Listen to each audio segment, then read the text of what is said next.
Niños, muy buenos días para todos, ¿cómo están? Me ayuda por favor, como siempre, alguien colaborándome con el audio, si me escuchan bien, sin problemas. Buenos días, profe, ¿cómo vamos? Bien, sí, señor. Hola, profe. Hola, ¿cómo están? Me alegra mucho verlos por aquí, niños, qué bueno que podamos iniciar una nueva semana, ya nuestra quinta semana, esto va rápido, esto se fue, entonces pues en ese mismo orden de ideas necesitamos trabajar fuerte el día de hoy para que ustedes puedan realizar su parcial dentro de 8 días. Plan de trabajo para el día de hoy, pues como siempre el llamado a lista, miraremos las noticias que ustedes tienen para compartir con la clase el día de hoy. Adicional a eso, pues como ustedes se pueden haber dado cuenta y deben estar de pronto un poco molestos, yo no les he calificado el parcial ni les he subido las notas porque quiero que el parcial lo hagamos entre todos aquí. Para mí es muy importante la parte del presupuesto de caja y en ese mismo orden de ideas pues es muy importante que todas las dudas vayan quedando aclaradas, entonces voy a sacar el tiempo para que resolvamos el parcial entre todos y si hay dudas o hay inquietudes o algo, pues obviamente que las podamos resolver. Entonces ahorita solucionamos el parcial y posteriormente les estaré subiendo las notas a la plataforma ya el día de hoy para no retrasar más esta entrega de calificaciones. Seguido de el tema, los temas que vamos a ver hoy, que es un poquitico de la teoría del presupuesto que nos está faltando, de la clasificación de los objetivos y de la parte de nómina. Porque para los ejercicios que vienen también hay que incluir toda la parte la parte laboral dentro de los ejercicios y pues obviamente como yo sé que ustedes no son muy fuertes o no están muy fuertes en nómina, quiero que también entremos a repasar un poquitico esa parte, ¿vale? Entonces, sin más preámbulos, vamos al llamado a lista. Ténganme paciencia que ustedes saben que son varios listados.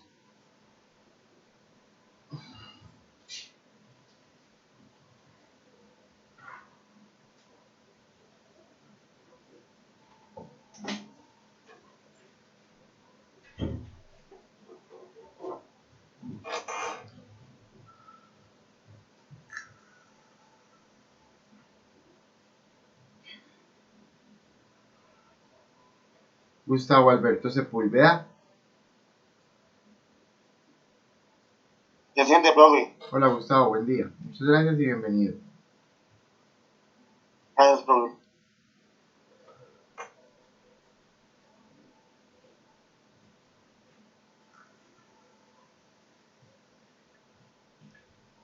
María Fabiola Cardona.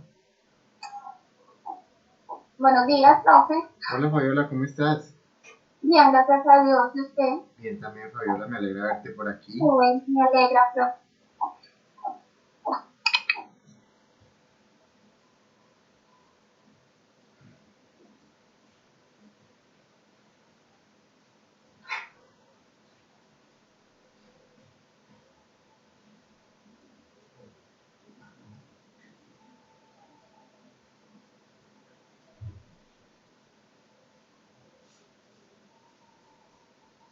Nicole Cuevas.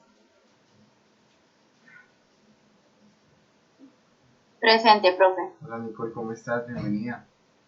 Gracias. Cristian Pérez. Presente, profe. Gracias Cristian, bienvenido. Estefany Valero.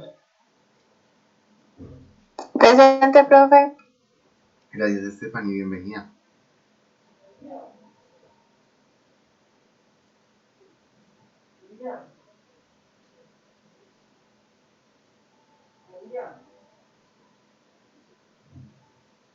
Siguiente listado. ¡Mamá! La está llamando Teresa desde hace rato.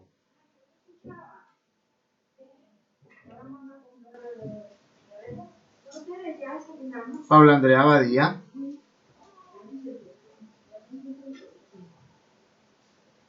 ¿Ahora anda por aquí?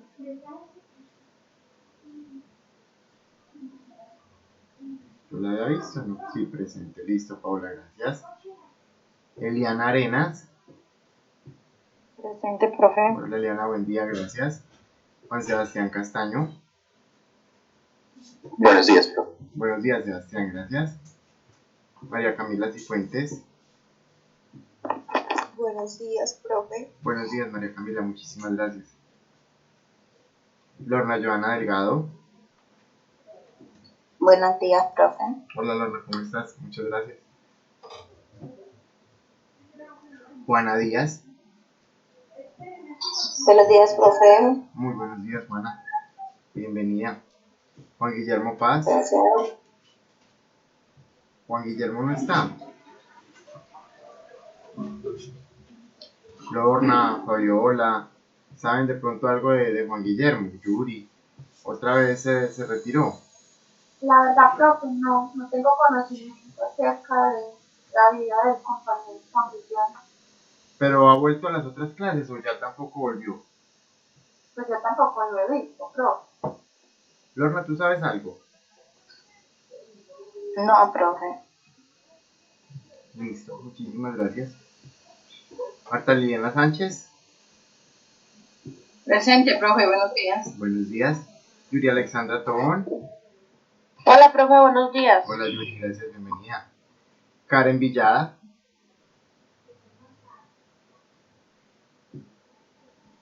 ¿Karen anda por ahí? Le hablo al chat, profe. Ok. Listo, muchas gracias. Vamos a acabar. Un segundo, por favor.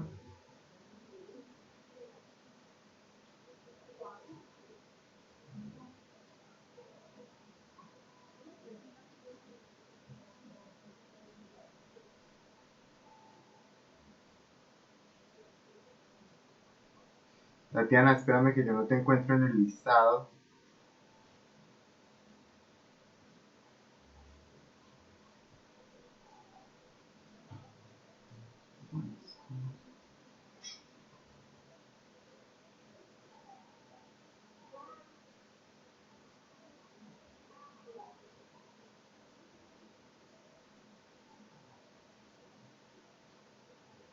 Un segundito que tengo una estudiante perdida. Ya te encontré.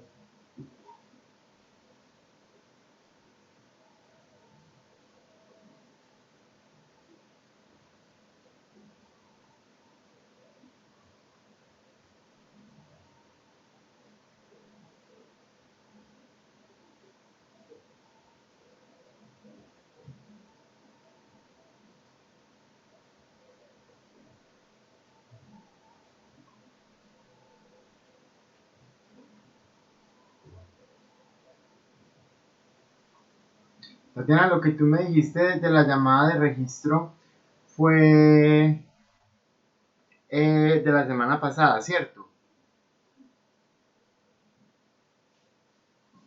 Tatiana, ¿estás por ahí? Está escribiendo al chat, profe. Ah, ok, gracias, Cristian. Sí, ya. Tatiana, lo tuyo ya había quedado solucionado para que no te preocupes por eso, ¿vale? Por lo de la llamada de registro. Bueno, niños, cuéntenme qué tienen para compartir de la clase el día de hoy. Profe, Señora, yo tengo una noticia que se llama El camino hacia la recuperación del bienestar de los colombianos. listo, Según Lorna. según el análisis de la Comisión Económica para América Latina y el Caribe, la contratación económica en Latinoamérica estará en el orden del 9.1% y su recuperación a causa de la pandemia por el COVID será más lenta que en la gran recesión. Lo anterior se suma a la cifra de reducción de la clase media y aumento de la pobreza estimada por el Banco Internacional de Desarrollo, que indica que Colombia pasará de tener 30% de ciudadanos en la clase media consolidada a contar con aproximadamente 12,7%, mientras que la clase media vulnerable caerá de 37,7% a 28,6%, lo que desde ya pronostica un panorama difícil para los próximos años y un decrecimiento de los índices de bienestar y calidad de vida de las personas, y por lo tanto solo será posible hacerle frente a través de la suma de esfuerzos entre entidades públicas, empresarios, gremios y comunidad en general.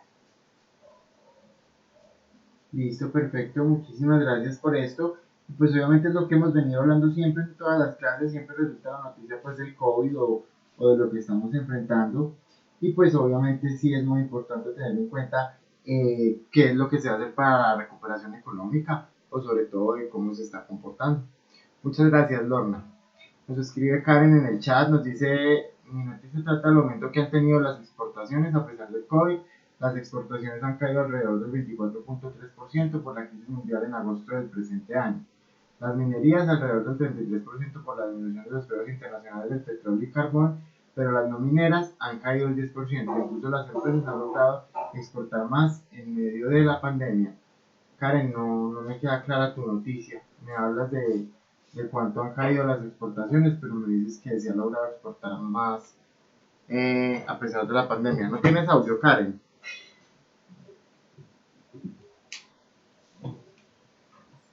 ¿Puedo complementar esa noticia, profe, acerca de las exportaciones? Sí, si tú la tienes, dale, Fabiola, complementala por favor, porque esta no me quedó Estuve clara. leyendo fue un informe de la DIAN y del DANE acerca de las exportaciones y dice que de acuerdo con la información de exportación procesada por el DANE y la DIAN en septiembre de 2020, las ventas externas del país fueron de 2.531,5 millones de dólares y presentaron una disminución del 17,5% en relación con septiembre del 2019. Este resultado se implicó principalmente por la caída del 42,4% en las ventas externas del grupo de combustibles y productos de la industria extractiva. En el mes de referencia, las exportaciones de combustible y productos de las industrias extractivas participaron con un 37,4% del valor FOB total de las exportaciones. Asimismo, manufacturas con un 25,8%, agropecuarios, alimentos y bebidas un 25%, y otros sectores con el 11,6%.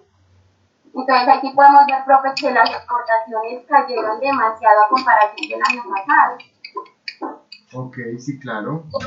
Entiendo que con la caída también de la inflación del petróleo está subiendo más el dólar y todo está complicando. Sí, esto pues es muy cierto, es muy válido que lo tengamos en cuenta, porque el comercio internacional, perdón, ay, se me perdió el video, porque el comercio internacional pues obviamente se ha visto muy afectado también desde esta parte, como lo comparten Lorna y Fabiola. Pues es importante sobre todo porque aquí hay muchos administradores de negocios que estén siempre muy pendientes de cómo se está comportando el mercado internacional o el comercio internacional, porque es de suma importancia para ustedes como administradores. Fabiola, muchas gracias. ¿Quién más complementa algo? ¿Alguien complementa algo más? Bueno, más noticias. Yo, profe. Dale, Yuri. Profe, el gobierno nacional puso a disposición de las MIPYMES de la industria de las tecnologías de la información una línea de crédito que busca brindarles apoyo financiero a esas compañías para contribuir con la superación de la crisis generada por el COVID-19. Esta la llaman pues como reactivación TIC, que es como una solución de crédito liderada por el Ministerio de Tecnologías de la Información y las Comunicaciones. Bancoltex y el Fondo Nacional de Garantías ofrece un crédito con condiciones más favorables a los que se encuentran en el mercado y que cuenta además con respaldos de garantías. En total se tienen a disposición para las MIPYMES 94 millones que son destinados a la entrega de créditos blandos con tasas favorables y a plazos de 36 meses con periodos de gracia hasta 6 meses. Tienen pues como contemplado entregar a las microempresas préstamos hasta por 50 millones, a las pequeñas 400 millones y a las medianas hasta por 700 millones. ¿Qué más le puedo decir de esta noticia? Dice pues que los que estén interesados acceder a los recursos, los cuales deben ser destinados a la financiación de necesidades de capital de trabajo, pueden acercarse a la entidad financiera y presentar por la línea de reactivación TIC y cumplir con los requisitos que ellos solicitan. Bueno, muy importante esta parte que tengamos en cuenta y que sepamos que hay unos créditos, unas líneas de crédito hechas a través de banco de segundo piso que llaman como Bancoldex para apoyar un poco a las micro, pequeñas y medianas empresas, inclusive con montos muy altos, 50 millones para las micro, creo que fue 400 que dijiste, Yuri, para las medianas y 700 para de 400 para las pequeñas y 700 para las medianas. Sí, profe. Ok, son cifras que son muy representativas. Y no sé si de pronto alguno de ustedes tiene una microempresa o conoce a alguien que tiene una microempresa, pues esta parte le puede llamar mucho la atención. Ustedes han hecho muy bien pues los ejercicios de leer, siempre todos llegan con noticias de mucha actualidad, entonces pues la idea es que tratemos de sacarle el máximo provecho a esta parte. Yuri, muchísimas gracias. Con mucho gusto, profe. ¿Quién más?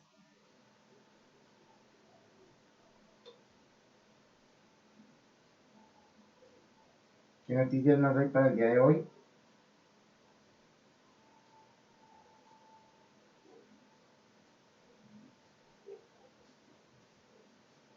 No hay más noticias.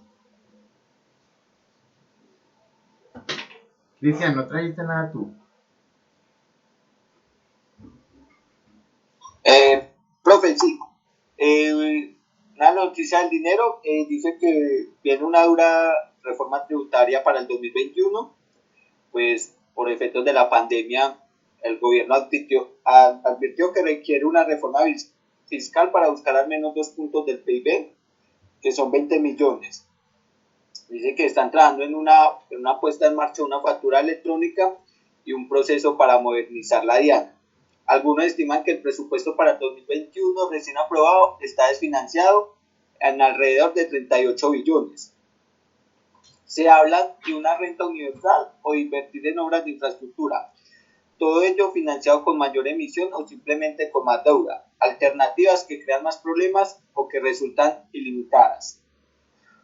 Una parte importante, dicen, el gobierno convocó a una comisión de expertos internacionales para revisar las exenciones y beneficios tributarios para eliminar aquellas que no tengan sustento económico.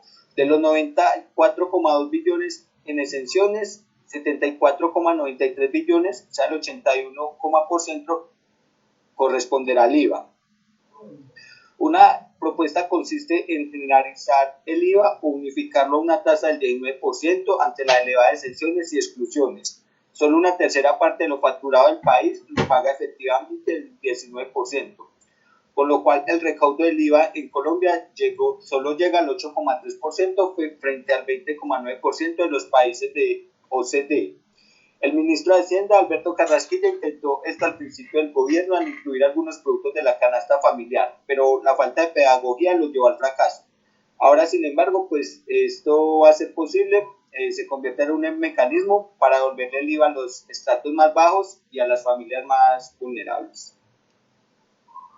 Ok, muchas gracias, Cristian. Esto lo hemos hablado mucho referente al presupuesto que fue aprobado, cuando nosotros decíamos que de dónde iba a salir ese dinero, pues que estaba faltando, porque el presupuesto aprobado para el 2021 fue de 314 billones de pesos.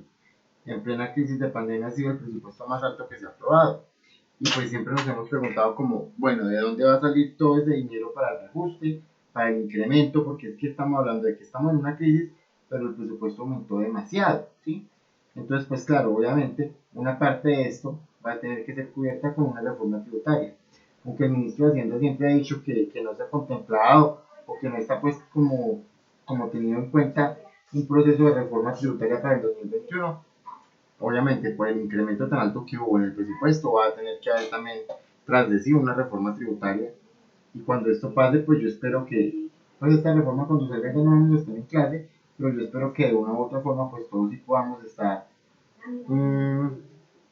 pues actualizándonos, leyéndonos, conociendo la nueva reforma, viendo en qué cambió la norma, etc. Cristian, muchísimas gracias, muy importante tu noticia. ¿Alguien más? Profe, yo. Claro, dale, Marta. Bavaria calienta la lucha entre el mercado cervecero del país. La integración de canales de venta con Coca-Cola es la respuesta al crecimiento de Central Cervecería, la alianza con la que más de 5 años Postobón y la empresa chilena Compañía de Cervecerías Unidas volvieron a retar la hegemonía histórica de Bavaria en el mercado cervecero del país y que dio origen a la Central Cervecera de Colombia. Tuvo esta semana la respuesta de un Goliat en las bebidas del país que no iba a quedar quieto.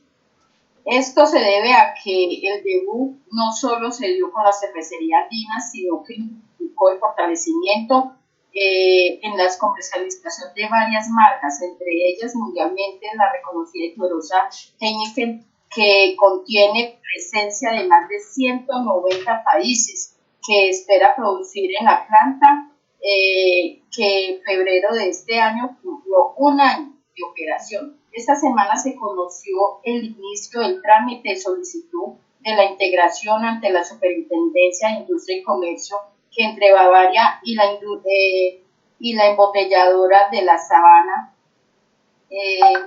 la compañía de transporte de bebidas de servicios comerciales Coca-Cola, Bebida de Colombia, cómo crear este esquema similar y a fin de compitiendo por el mercado de las bebidas. Según la sociedad, el objeto es claro, la integración de las áreas de ventas, distribuir logística, toda la fecha que se ha alcanzado, más de 250.000 puntos de venta gracias a la unión y fuerzas entre Postobón y Coca-Cola. Han bastido principalmente la organización y que en el 2019 cerró con 455.000 clientes en el acuerdo con datos de su informe de la sostenibilidad. Y si bien Bavaria sigue y el rey de la cerveza creciendo, se dio expensas de su pérdida del 2.4 puntos porcentuales participación de mercado entre el 2008 y el 2019, pasar del 95.5% al 92% respectiva, que supuestamente como están tan malas las ventas, entonces ellos desde hace 5 años vienen mirando y para ahorita, para el 10 de noviembre, va a salir una nueva cerveza, que es la cerveza caliente, para subir las ventas y todo, para ahora, para esta temporada decembrina que se viene. ¿Sí? La noticia. Listo, muchas gracias, Marta. Esto lo habíamos hablado en la clase pasada porque alguien, aunque no recuerdo si fue en este grupo o en el otro, nos habló de la unión que se tenía pensada entre Coca-Cola y Bavaria. Yo creo. Ok, fue Bavaria, entonces digo en este grupo. Y era para hacer frente a la unión que tiene Coca-Cola con la cervecera chilena y pues de una u otra forma pues como ir también evitando que le quiten mercado, que le quiten terreno. Y pues esto tiene mucho de fondo. Yo sí les quisiera dejar la puerta abierta a esta noticia que nos trajo Marta, que quien quiera investigar un poquitico más cómo van a ser los acuerdos comerciales, todo lo que se va a ver en esta empresa, seguro van a encontrar cosas muy interesantes. Marta, muchísimas gracias. Con gusto, profe. Profe, yo... Listo, dale. La noticia que tengo es que el Banco de Bogotá fue premiado por su liderazgo sobresaliente en la crisis, ¿sí? La prestigiosa revista financiera Global Finance presentó la sesión de entidades financieras y corporaciones a nivel mundial que se han destacado por su liderazgo en la crisis causada por la pandemia. ¿Sí? El Banco de Bogotá fue reconocido por su liderazgo sobresaliente por contar con una estrategia integral para el apoyo a colaboradores, clientes, proveedores y demás grupos.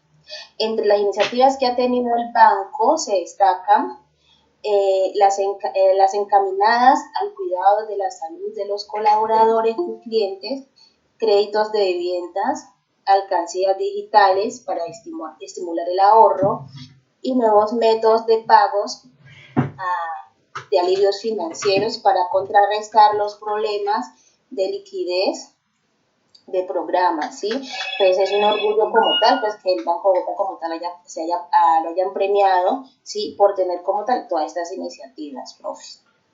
Gracias, Juana, y esto es muy cierto. Yo tengo mi crédito de vehículo con el Banco de Bogotá y es muy importante identificar el sector financiero, cómo se está comportando en esta pandemia, qué ayudas se está dando, qué beneficios se está dando. Y es cierto lo que dice Lorna, lo que dice Juana, ellos fueron los primeros en ofrecer este tema de los alivios financieros, de negociar descuentos, de negociar tasas, y sí lo han hecho muy bien. Lo digo por experiencia, por lo que yo viví con ellos durante esta esta época de pandemia, sí les puedo decir que lo ha hecho bastante bien. Muchísimas gracias, Juana. Bueno, profe, muchas gracias. ¿Quién más no ha hablado? Stephanie, ¿qué nos compartes?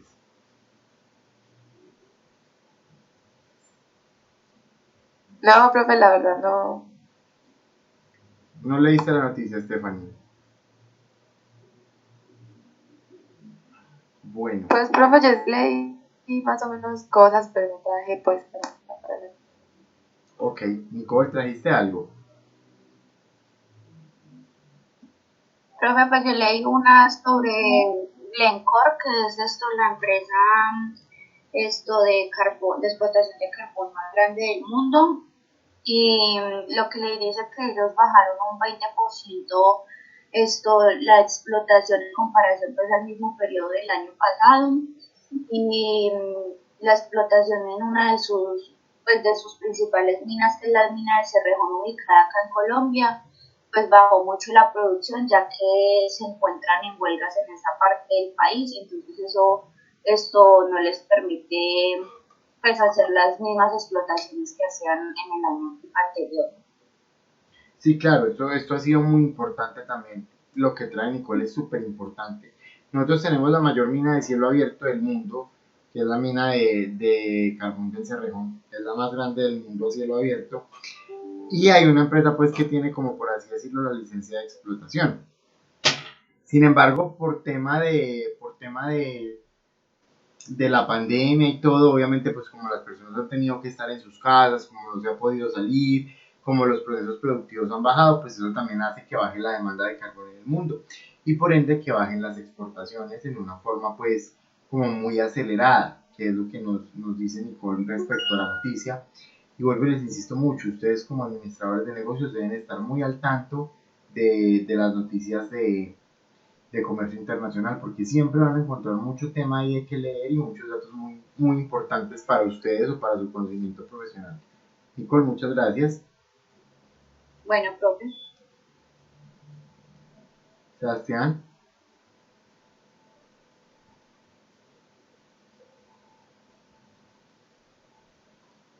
Aquí dejaron una noticia en el chat, ¿la dejó quién? La dejó Paula. Bueno, le damos la de Paula. ¿Cuántas empresas contemplan ya regresar a sus oficinas? El 80% de los líderes consultados piensa que al país le tomará al menos un año empezar a crecer. Este estudio buscó las opiniones de 2.342 gerentes ejecutivos, gerentes generales y directores de empresas de estos países con respecto a temas que van desde la dinámica actual de las compañías hasta el reclutamiento de nuevos talentos y retorno a las oficinas en el contexto de la actual pandemia. El sondeo se llevó a cabo desde septiembre hasta mediados de octubre. Ok, una encuesta que hay que nos habla en este momento, Paula, referente a cómo se están comportando las cifras propuestas o pensadas para el retorno a la normalidad o por lo menos para el regreso a las oficinas. Pues yo sí quisiera saber mucho más de este tema, cómo se va a comportar, cuáles son las medidas que se van a tomar para saber nosotros cuándo estamos ya en capacidad de regresar a trabajar pues como a toda marcha, por así decirlo, ya que nos volvamos a ver en la universidad, que podamos estar en las clases presenciales que de una u otra forma siempre se extrañan y hacen mucha falta. Muchísimas gracias por compartirnos tu noticia, Paula. Se me falta, ¿quién no ha hablado? Sebastián, no lo he escuchado. Hola, profe, buenos días. Bueno, la mía es súper sencilla. Hola, Sebastián. Bueno, estaban buscando hacer una reforma fiscal, creo que era, como para aumentar el PIB, como decía Cristian también, del 2%, con más de 20 billones de pesos, pero también están buscando que tanto como aumentar los ingresos, también los gastos, ¿cierto? O sea, que todo vaya de la mano. Y bueno, y también esto de que también creciera la economía del país, pero para que esto pasara tenían que formar mucho más empleo, pues, ya que el desempleo en el país también y más ahorita por el tema de la pandemia ha crecido muchísimo más. Entonces, bueno, esto es una reforma fiscal progresiva para el 2021. Esa palabra que dice Sebastián es muy importante, progresiva. Y esto nos interesa mucho a los contadores y es que esta reforma dentro de lo que se encuentra planteado, no sé cómo vaya a ser, obviamente aún no hay texto definitivo, pero dentro de lo que se encuentra planteado esta reforma va a ser progresiva, es decir, estos aumentos de los impuestos se van a ir llevando de forma gradual. Sí, claro, se va a aumentar el gasto, ya lo hemos visto mucho, ya lo hemos hablado mucho, 314 billones de presupuesto para el 2021, pues obviamente tienen que salir de alguna parte y yo quiero estar muy al pendiente de lo que pase con esta reforma fiscal y que de verdad la estudiemos bastante, la estudiemos mucho aquí en clase si es que se da la oportunidad o si no que ustedes hagan su trabajo por su cuenta. Sebastián, gracias. Camila. Profe, pues yo leí una que trataba sobre que la Superintendencia de Industria y Comercio había sancionado a Claro por vulnerar como el derecho de los usuarios, ya que a la hora de no querer recibir más los servicios por parte de ellos, sacaban pues como cualquier excusa para seguir manteniendo pues al usuario. Entonces leí como que los habían multado con más de 1.000 millones de pesos. La sanción equivalía a 989 millones con 139.360, que corresponden a 1.120 salarios mínimos. Pues eso fue lo que más o menos leí. Bueno, no había escuchado esta noticia de que hubieran sancionado a Claro con una cifra tan considerable. Bueno, interesante. Muchísimas gracias, Camila. Listo, profe. Liliana, Señor, ¿qué trajiste? yo leí acerca de finanzas, ¿cierto? Y de préstamos online, una alternativa. ¿Sí me escuchan? Sí, señora. Es una firma, ¿cierto?, que usa la tecnología para brindar servicios financieros de manera más eficiente, cómoda y confiable. Más que todo ha servido pues por lo de la pandemia, por lo de del confinamiento, o sea, frente a la distancia física, sirve para hacer los pagos, para solicitar créditos, o sea, sin necesidad de tener que salir de la casa. En que el 42% de los usuarios están eligiendo este tipo de servicio. Da, profe. Esta noticia también va relacionada, yo creo que con el tema que habíamos hablado al inicio de la clase, referente a los créditos que se aprobaron para las microempresas. Creo que fue Yuri quien lo trajo. Pues bueno, insisto, es muy importante que ustedes también sepan de estas partes, porque o bien sean empresarios o asesores en alguna empresa, o como trabajadores quieran compartirle algo a los gerentes o los directores de su empresa, para que sepan que hay más opciones de liquidez en estos momentos. Muchísimas gracias por compartirnos tu noticia. Eliana, Gustavo, ¿qué nos trajo? Profe, yo estaba leyendo sobre que la Procuraduría solicitó al Consejo de Estado que por no ser compatible, referente a lo del fracking, ¿entienden? Sí, señor. Procuraduría solicitó no hacer fracking en Colombia. El ente de control asegura que no es compatible con los principios de desarrollo sostenible. El artículo dice así, solicitó al Consejo de Estado que por no ser compatibles con los principios de precaución y desarrollo sostenible previstos en la Constitución, declare nulos el decreto 3004 del 2013 y la resolución 9341 del 2014, que establecieron los criterios y procedimientos para la explotación y exploración de hidrocarburos en yacimientos no convencionales, entre ellos puede el fracking. Considera que el Ministerio Público, que teniendo abundante evidencia científica e información con múltiples aristas de los riesgos y daños irreversibles al recurso hídrico y en general al medio ambiente, que puede haberse comprometido con esa práctica. Entonces dice así, es claro que las normas demandadas permiten desarrollar una actividad que puede traer graves e irreversibles consecuencias para la salud del ser humano y que causa daño a las aguas subterráneas y superficiales. No es compatible con el principio de desarrollo sostenible previsto en la Constitución Política. Eso lo señaló la Procuraduría en un comunicado oficial. Ok, muy importante esto. Quieren explotar, pues, hay otros pozos, hay demasiados que explotar y quieren pues, sacar esas reservas teniendo el agua, pues que el agua toda la necesitamos. Sí, claro. Y es un daño irreversible, o sea, después de que se haga el daño, ya hace daño esa fuente de agua. Y como les digo, es muy importante esto que nos comparte Gustavo, porque es que se ha tratado de meter el fracking en Colombia por todos los medios, pero realmente es más el impacto ambiental que tiene esta práctica. Es muy grande el impacto ambiental que tiene, y sin embargo, pues ya hay una resolución del Ministerio de Ambiente por el cual se reglamenta que sí se puede hacer.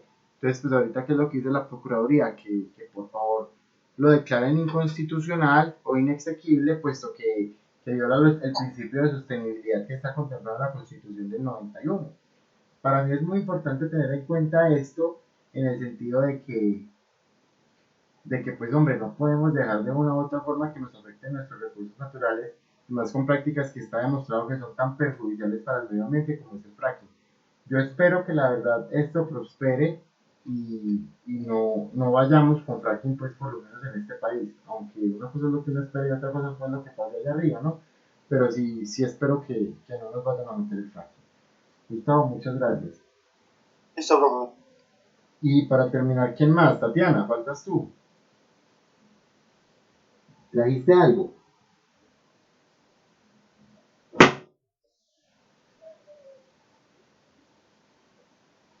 No.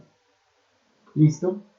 Bueno, niños, entonces, como lo prometido es deuda, vamos a resolver el parcial. Denme un segundito, yo lo busco por aquí, lo voy abriendo para que lo tengamos a la mano.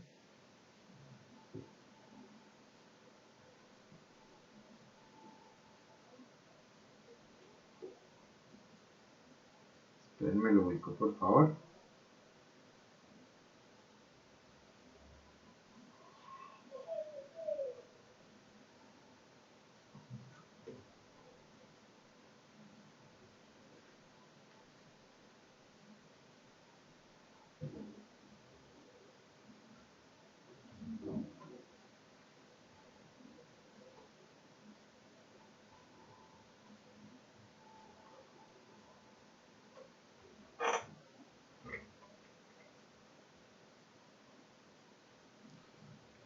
Se me perdió el parcial. Niños, ¿ya se dieron cuenta que no hay plataforma? Sí, profe, como pensaba. Ay, profesor, En fin.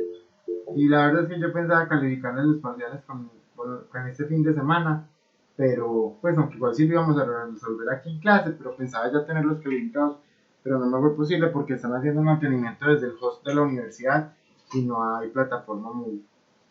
Entonces pues eso también me ha tenido como un poquito frenado. Si la solucionan hoy, espero hoy subirles las notas, si no pues tan pronto yo tenga respuesta de la universidad que ya fue arreglado el inconveniente. Bueno, aquí está el primer parcial. Me les comparto pantalla.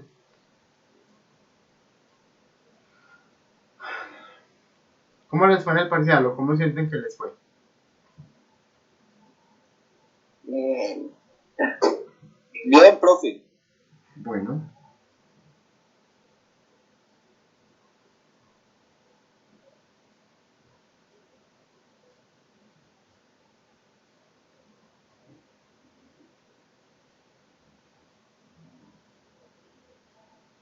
Ahí están viendo.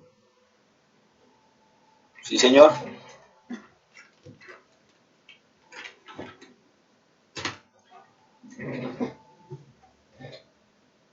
Bueno, la primera pregunta, ¿cómo definieron ustedes el presupuesto?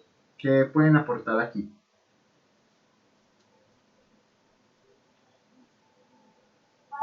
Profe, yo creo una herramienta que permite anticiparnos a los hechos económicos y a las operaciones que vamos a llevar a cabo en un periodo de tiempo. Ok, entonces básicamente el presupuesto, como su nombre lo dice, la etimología de la palabra es presuponer, es decir, suponer antes de, y es una herramienta que nos permite, como dice Cristian, adelantarnos un poco en el tiempo para predecir o para pronosticar cuáles van a ser los hechos económicos o las realidades económicas que vamos a tener dentro de las empresas. Obviamente pues esto no se cumple a cabalidad, no vamos a saber el 100% del futuro, pero sí nos permite ser una carta, pues es como la ruta de navegación o la carta de navegación para saber hacia dónde se va a mover la empresa o hacia dónde la quiero yo llevar a través de la herramienta del presupuesto. Gracias, Cristian.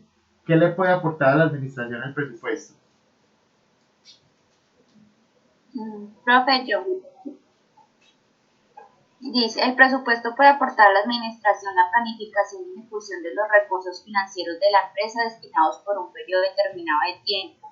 Esto con el fin de que se logren los objetivos. Es una herramienta que busca el control de la empresa, es de gran aporte del presupuesto de una empresa, ya que una que tenga un presupuesto bien planificado y definido le será más fácil y rápido alcanzar todas sus metas. Ok, perfecto, muy bien por esa definición. Obviamente le va a permitir a la administración conocer la realidad económica y fijar las metas a las que quiere llegar, y pues obviamente es una herramienta muy importante para los administradores o para los gerentes, porque es allí donde establecen en dónde quieren poner la empresa. Es decir, es poner la empresa o la parte financiera de la empresa en números y tratar de que se ajusten a esta realidad. Muy bien por la definición, muchísimas gracias. Dice la tercera, ¿en qué actividad de la administración se enmarca el presupuesto? ¿La planeación? Sí, señor. El presupuesto forma parte de la planeación. Habíamos hablado de que administración era planear, organizar, dirigir y controlar. Y el presupuesto, de una u otra forma, pues lo enmarcamos dentro de la planeación porque es el antes de. Es decir, está en cuando se planea o en la fase de planeación de los objetivos, de las metas y de los logros financieros a los que se quiere llegar. Listo. Y el cuarto es hacer un ejercicio de presupuesto. Dejamos los datos, entonces vamos a resolverlos aquí entre todos.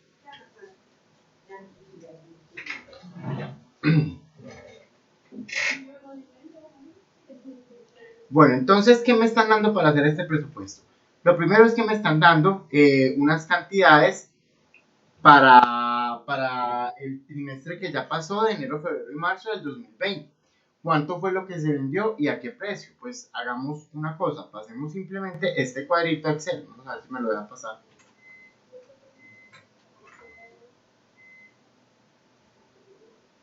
Y empezamos a trabajar con base en este.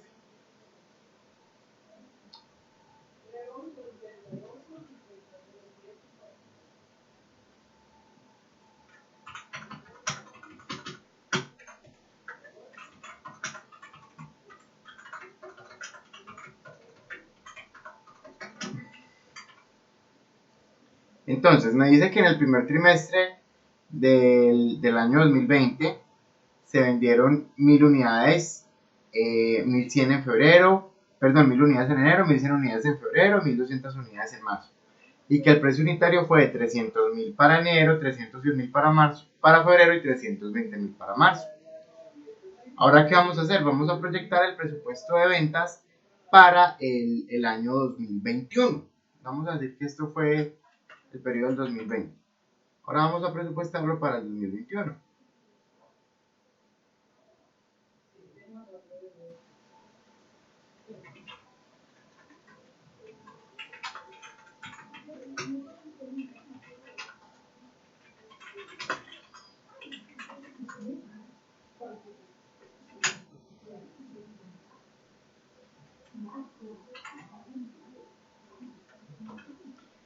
Vamos a ver, entonces, ¿qué me dice? Que la empresa presupuesta un incremento en las ventas del 5% para el siguiente año y un incremento en los precios del 7%.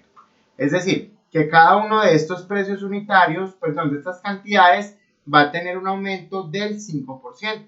Dentro de lo que yo vendí en enero, que fue 1000, espero vender esas mismas 1000 más el 5% en enero del año 2021. Y así sucesivamente con febrero y con marzo. Lo único que tengo que hacer es aplicarle el aumento. 5.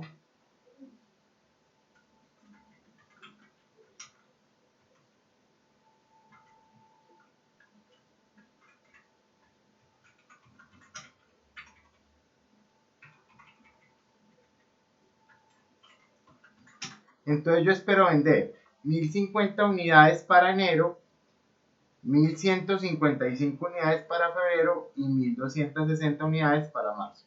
¿Estamos claros hasta ahí? Sí, señor. Listo. Adicional a esto, el ejercicio me dice que los precios también se van a incrementar y que yo espero un incremento en los precios para el próximo año del 7%. Lo único que tengo que hacer es aplicar un incremento en el precio unitario del 7%.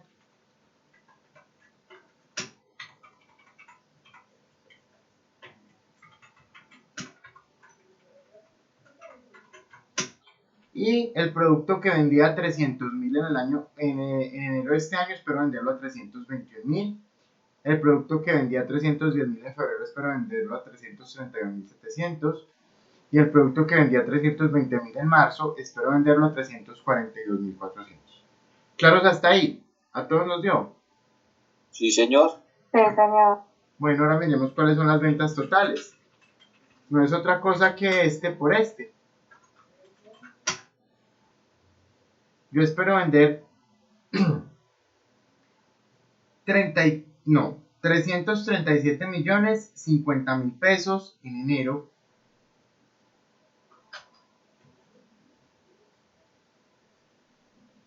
Espero vender 383.113.500 en febrero y espero vender 431.424.000 en marzo. ¿Hasta aquí vamos todos juntos? Sí, profe. Sí, todos. ¿Listo? Entonces ya tengo mi presupuesto de ventas elaborado para el primer trimestre del año 2021. Ya sé cuántas cantidades espero vender en cada uno de los meses, a qué precio unitario y por ende esto me va a dar las ventas totales en cada uno de estos meses. Listo. Ya tenemos listo nuestro presupuesto de ventas. Ahorita, ¿qué tenemos que preparar? Tenemos que preparar nuestro presupuesto de efectivo. Pero me están dando los datos que yo debo tener en cuenta para prepararlo. Me dice que el 30% de las ventas va a ser de contado. ¿Ok? Vamos a ponerle un poquitico de orden a esto. Vamos a decir...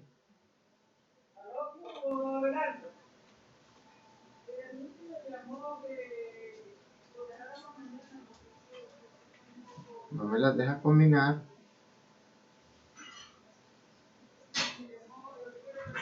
Este es el presupuesto de ventas. Y ahora vamos a hacer el presupuesto efectivo.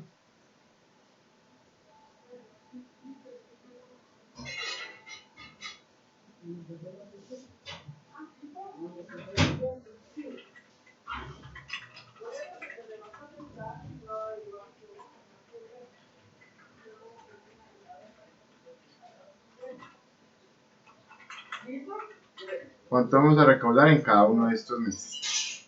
Lo primero que tengo que tener en cuenta es que me está diciendo el ejercicio, que el 30% de las ventas son de contado. Voy a preparar un poquito de la lista para llevar como pequeño para la venta. El total de mis ventas en enero fue de 337.050.000 y me dicen que el 30% es de contado. Lo mismo para febrero y lo mismo para marzo. O sea que por ventas de contado, yo presupuesto que voy a vender, que va a recaudar, en enero 101.115.000, en febrero 114.934.050 y en marzo 129.427.200. ¿Vamos claros hasta ahí? ¿A todos nos está dando? ¿Sí? Sí. Ok. El 70% del total de las ventas, o sea, lo que fue a crédito, se cobra así. 20% del total de ventas en el mes de la venta. 35% del total de ventas en el mes siguiente y 15% del total de ventas en el mes siguiente. Entonces, ventas crédito mes, ventas crédito mes siguiente y ventas crédito mes tras siguiente, por decir algo. Entonces, ya sé que en enero mis ventas fueron de 337.050. que el 30% lo cobré de contado, ¿sí? Y que el otro 70% lo voy a cobrar de la siguiente manera. En ese mismo mes de enero, lo que fue a crédito, voy a cobrar el 20%. 20, 35 y 15. Más este por el 0.2. En febrero todavía voy a comprar en febrero todavía voy a cobrar parte de las de enero. ¿Qué porcentaje voy a cobrar? 35%. Y en marzo todavía voy a cobrar parte de las de enero, que son el 15%.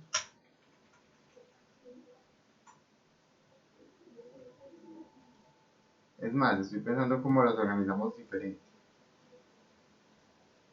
Bueno, si miramos, aquí me debe dar el total de las ventas de enero. Lo que cobré de contado más todo lo que cobré a crédito me suma 337.050.000 que corresponden al total de ventas de enero. Ahí ya me quedó listo mi recaudo del mes de enero. ¿Vamos claros? Sí, señor. A todos, no hay preguntas, nadie se me ha perdido.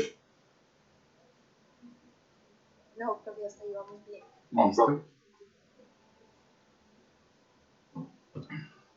Hagamos lo mismo con febrero.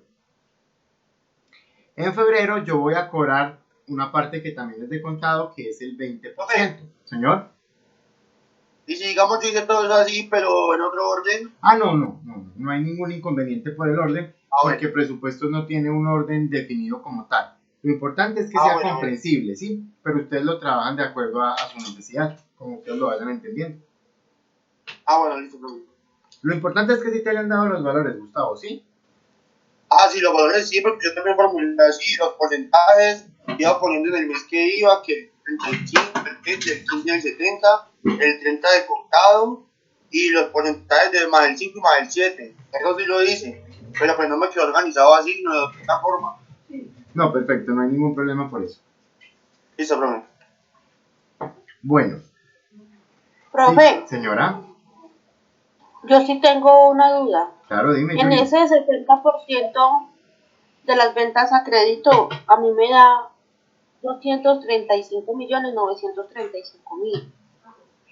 No sé si tengo un error yo o qué. Míralos, aquí están. Yo también tengo 235.935. Por eso, mírenlos, aquí están. ¿Sí los ven? Sí, pero o sea, donde usted tiene las ventas a crédito del mes, donde tiene 67 millones. No, profe, donde tiene, esperen. Sí, donde tiene 67 millones, ahí tengo yo los 235. No, entonces está malo. Porque mira lo que me dice el ejercicio. El 70% del total de las ventas se cobran así. 20% del total de las ventas en el mes de la venta. O sea, en enero de lo que yo vendí a crédito, en enero ¿cuánto vendí yo a crédito? En enero yo vendí a crédito lo que tú dices, 235 millones. Pero ¿cómo los voy a recaudar? El 70% lo voy a cobrar, el 20% en enero, porque el ejercicio me dice el 20% del total de las ventas en el mes de la venta. 35% en el mes siguiente y 15% en el mes siguiente. O sea que eso voy a cobrar, el 70% voy a cobrar 20% en enero, 35% en febrero y 15% en marzo. Sí, profe, ya lo entendí. Sí, está claro. Yuri. Pero ya perdimos el parcial. ¿Por qué? Yo también cogí el 70%, profe. Pero ¿por qué no lo distribuyeron como me decía el ejercicio, Fabiola? Sí, profe, en febrero tengo los 117 y en marzo tengo los 50, pero en enero tengo los 235. Porque yo cogí ese total con el 70%. Pero por eso, sí, listo, cogieron el total por el 70%. Pero ¿por qué no me lo distribuyeron como decía el ejercicio? Es mi pregunta. Pues en mi parte yo distribuí los dos siguientes, profe, ¿cierto? Pero en el primero, en el mes que se cobra, yo le saqué el 70. Entonces no vendría a haber sacado el 20. Le tenías que haber sacado el 20. Sí, está claro, Fabiola. Como dice Yuri, ya lo perdimos. Pero ¿qué pasó ahí? Porque el ejercicio estaba claro, ¿no, Fabiola? Sí, profe. Bueno, después lo miramos. Lo mismo tengo que hacer con las ventas a crédito de febrero. ¿Cuánto vendí yo a crédito en febrero? Vendí 383, perdón.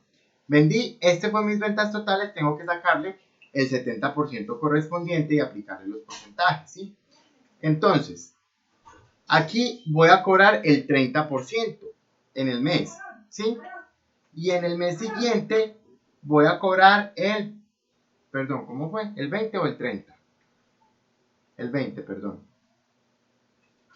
El 20%, y en el mes siguiente voy a cobrar el 35%. Por allá todavía en abril yo estaría cobrando la venta de febrero. Por allá en abril, pero pues como el presupuesto solamente va hasta marzo, entonces no la necesito. Igual la coloco para verificar que los valores me den.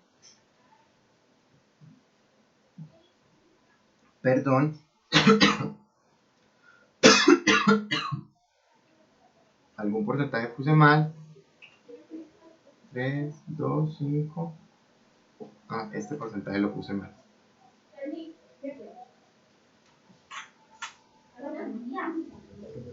¿Cómo amaneció? Por el 0.35. Y eso es lo importante. ¿Y estos costos qué? Si miramos, me da 383.113.500 que corresponden a las ventas del mes de febrero.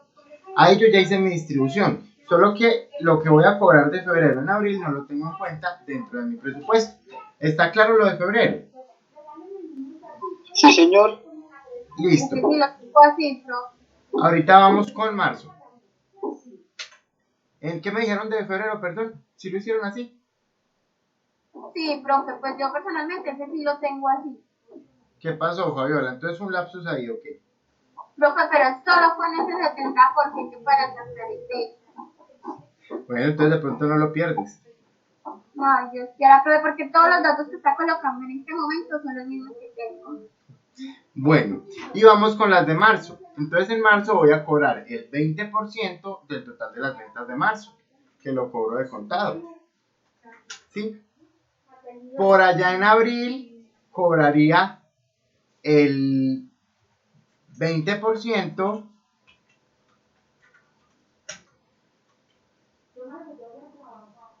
No, perdón, por allá en abril cobraría el 35%, que es el mes siguiente. Y por allá en marzo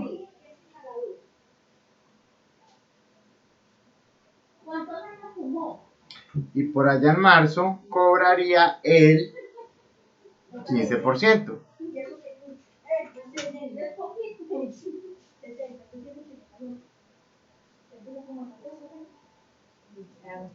Cobraría 431.424.000 que corresponden a las ventas de marzo.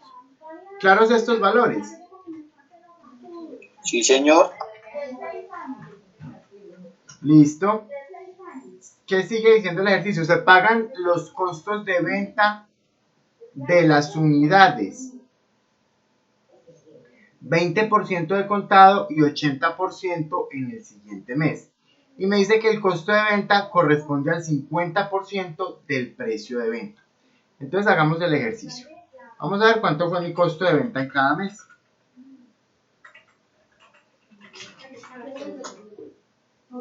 Mi costo de venta en enero fue de 168.525.000, en febrero fue de 191.556.000 y en marzo fue de 215.712.000.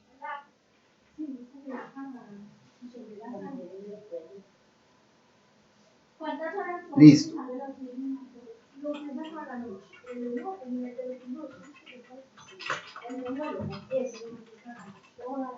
El costo de ventas del mes, ¿cuánto es? ¿Cuánto es lo que yo voy a pagar?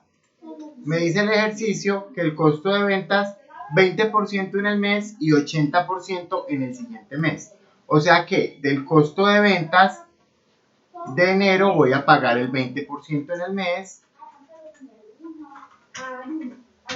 De febrero voy a pagar el 20% en el mes. Y en marzo voy a pagar el 20% en el mes. Listo.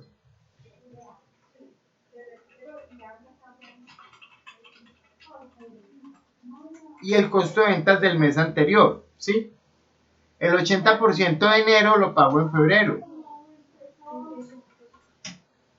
El 80% de febrero lo pago en marzo.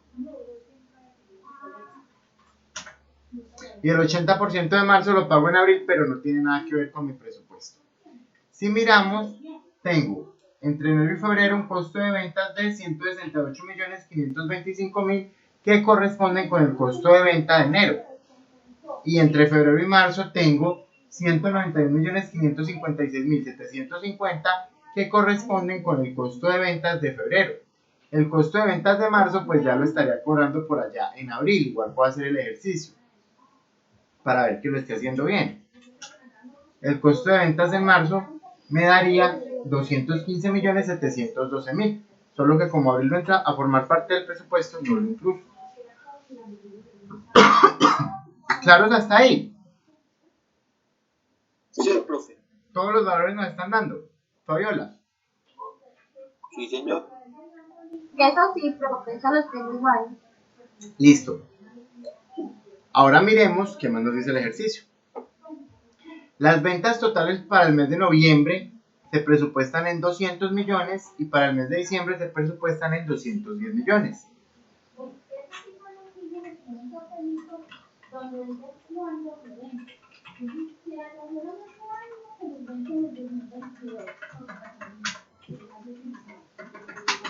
$200 millones para noviembre y 210 millones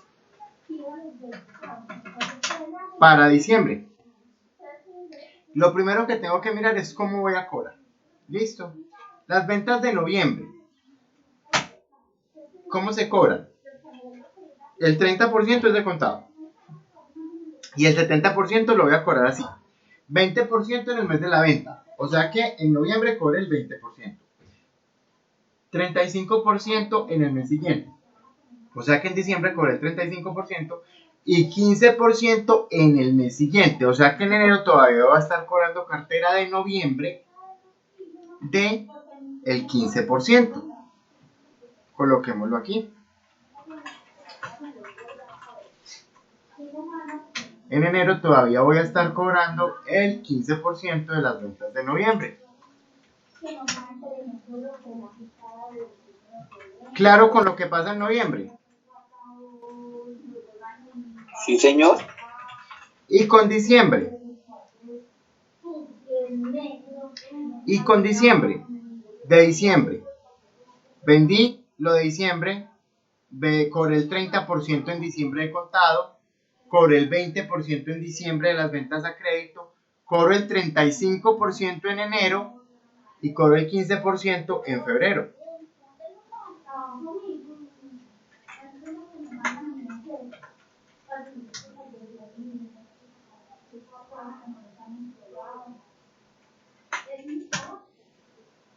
¿Está claro el recaudo de diciembre?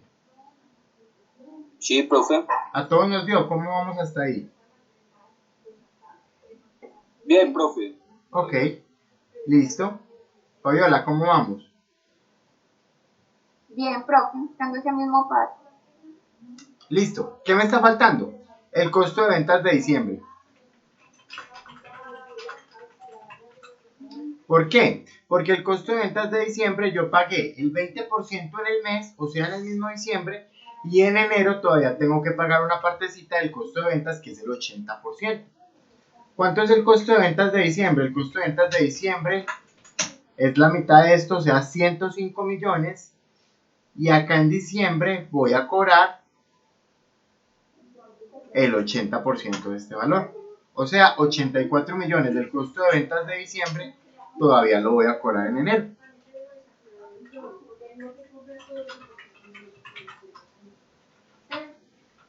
Listo. ¿Qué efectivo generamos en cada uno de estos meses? Pues vamos a verlo. Generamos las ventas de contado más el recaudo de las ventas a crédito, más el recaudo de las ventas a crédito, más el recaudo de las ventas a crédito, menos el costo de ventas que pago en este mes, menos el costo de ventas que pago en el mes anterior, más lo que cobre de ventas de noviembre, más lo que cobre de ventas de diciembre, menos el costo de ventas de diciembre. Me quedó mala.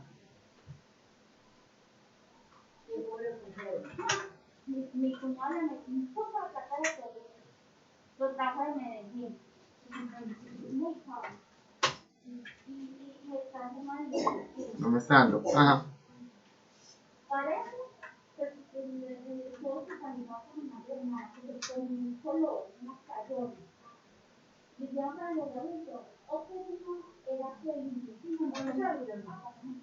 El intestino no se añadía.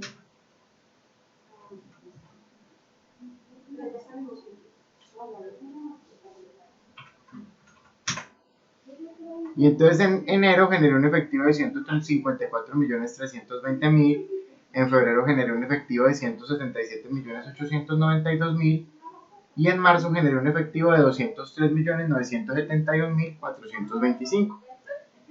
¿Nos dio o no nos dio? Sí, profe. ¿Quedó tranquilo? Sí. ¿Sí o no? Sí, profe. Sí, profe. Bueno, niños, igual, anticipadamente ustedes ya pueden ir viendo cuál va a ser su nota, o si lo perdieron, como dicen Yuri y Fabiola, que están súper pesimistas hoy y que dijeron que ya lo perdieron. Pero pues la idea es que puedan ver cómo se debía hacer el ejercicio, independientemente, como preguntó Gustavo, independientemente del orden, que yo llegue a los mismos valores, ¿sí? Independientemente de cómo yo los haya distribuido, porque yo lo hago de acuerdo a mi necesidad o de acuerdo a cómo yo lo voy a entender. Listo, niños, entonces no hay preguntas del parcial. No, profe. Ok, tan pronto esté habilitada la plataforma, les voy a subir las notas. Con este lo voy a calificar y les voy a subir las notas para que lo puedan verificar. Niños, entonces no siendo más, de momento vamos al break, regresamos en 20 minutos a las 10:05. Por favor, calculadora en mano y vayan averiguando. Es más, nos vemos en media hora. Nos vemos a las 10:15. ¿Con qué fin? Con el fin de que ustedes vayan consultando los datos de nómina para este año. Es decir, en cuánto está el salario mínimo, en cuánto está el auxilio de transporte, cuál es el recargo de una hora extra, cuál es el recargo de una hora extra nocturna, cuál es el recargo nocturno. ¿Soy claro hasta ahí? Sí, señor. Listo. Veámonos, tengan buen tiempo para hacer esta consulta. Veámonos a las 10:20. ¿Listo? Listo, profe. No, profe. Listo, niños. Se me quedan en la reunión, por favor. No se vayan a desconectar.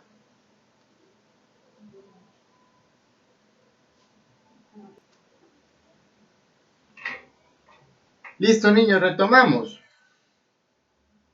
Listo, profe. Bueno, entonces revisemos de todas formas antes de empezar el cursito de nómina. Revisemos los datos que ustedes debieron haber consultado para que los verifiquemos. Espero que los hayan consultado pues para el 2020. Aunque el video que les voy a proyectar o los videos que les voy a proyectar mejor en el curso de nómina están con valores del año pasado, pero la idea es que simplemente pues los actualicemos a los valores del salario mínimo del año 2020. Entonces, salario mínimo, ¿cuánto? 877.803 pesos. Listo. Auxilio de transporte. 102.854. Muy bien. Salario mínimo integral. 980.657. No, el integral. Ay, ¿Cuánto? El integral año 2020 está en 11.411.439. Ok, el salario integral es el que abarca todo, prestaciones sociales, seguridad social y el factor salarial para los empleados que se ganan más de 10 salarios mínimos. No lo vamos a trabajar, pero sí es importante que lo conozcamos. Para fiscales, SENA. SENA 2% y CBF 3%, caja de compensación familiar 4%. Muy bien, Fabiola. Exoneraciones.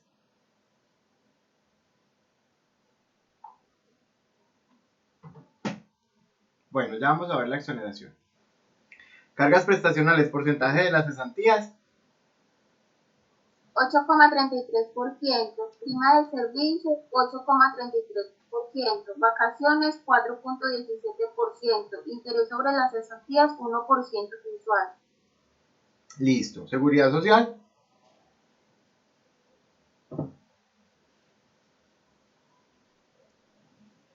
¿Cuánto es la seguridad social? Seguridad social, empresa 8,5%, empleado 4%. Pensión, empresa 12% y empleado 4%. Y en la EPS la empresa asume el 8.5% y el empleado el 4%. Adicional a esto también hay una administradora de riesgos laborales o ARL que tiene un valor de acuerdo al riesgo. Son 5 riesgos diferentes, 5 tarifas que van desde el 0.52 hasta casi el 5% del salario. Es de acuerdo al riesgo. Bueno, horas extras. ¿Qué averiguaron de las horas extras? Ahí están los porcentajes.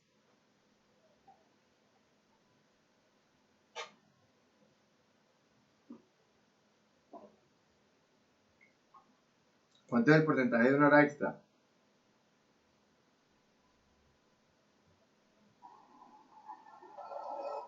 Hora de trabajo nocturno, hora ordinaria por el 1.35.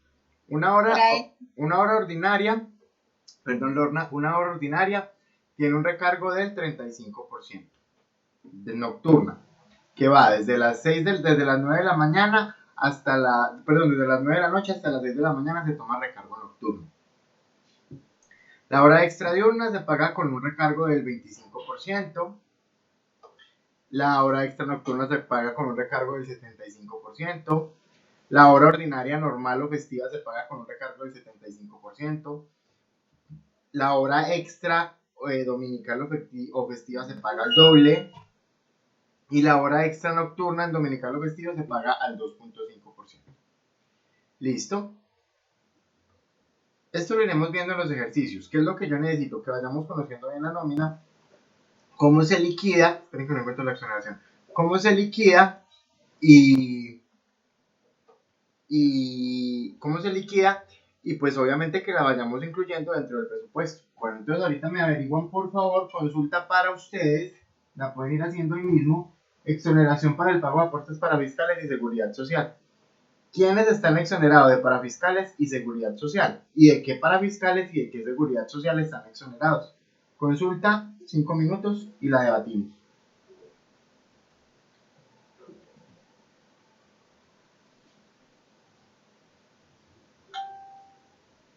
Para fiscales y quienes más, perdón. Señor, ¿qué me dijo Sebastián?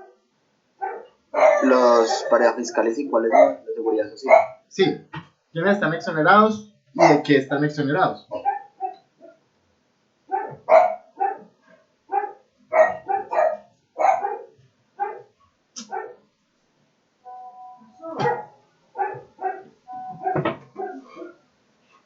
No estoy mal, si no recuerdo mal, no son los que ganan más de 10 salarios mínimos. ¿Pero qué más condiciones deben tener? Eso es lo que recuerdo. ¿Pero qué más condiciones?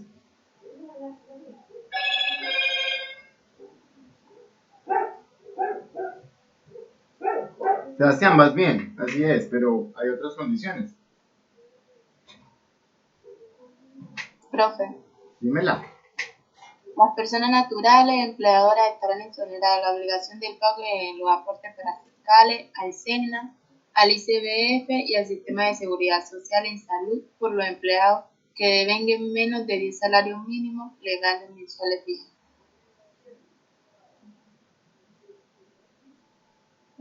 Listo, gracias Lorna.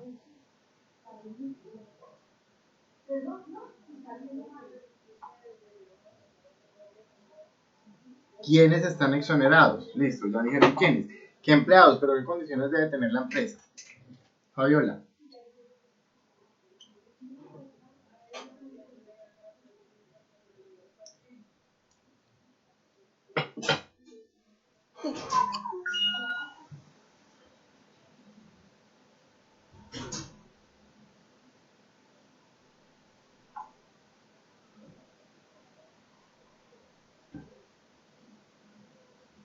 Bueno, entonces le damos la nota. profe, pero también implica la cantidad de empleados que tenga la empresa. Exacto, por eso quería que me la dijeran completa. Sí, la cantidad de trabajadores que tenga la empresa natural. Si tiene solo uno, como la empleada del servicio doméstico, no le aplica la exoneración. Listo, entonces, muy bien, entonces le damos la norma que nos dice. Empresas y personas naturales que están exoneradas de pagar los aportes para fiscales y la seguridad social. ¿Quiénes no están obligados a pagar para fiscales y seguridad social? Lo primero, identifiquemos que aunque haya una exoneración de parafiscales, no es que no estén obligados a pagar todos los parafiscales. Esa exoneración solamente aplica sobre ICBF y sobre SENA, pues la caja de compensación familiar se debe pagar siempre. ¿Está claro? Sí, señor. Listo. Lo mismo con la seguridad social. Esa exoneración aplica solamente sobre la parte que paga el empleador de la EPS, es decir, solamente sobre el 8.5%. El empleado tiene que seguir pagando su 4%. Bueno, entonces nos dice, los aportes que se pagan y los que no. La exención o exoneración del pago de aportes de seguridad social y para fiscales aplica para algunas empresas y personas naturales. Ojo, para algunas empresas y personas naturales. Y respecto a determinados empleados, por la que la excepción no es total, sino apenas parcial. En primer lugar, se debe señalar que la exoneración no aplica a todos los aportes de seguridad social ni a todos los aportes para fiscales, como se aprecia en las siguientes tablas en las que se exponen las exoneraciones vigentes para el año 2019.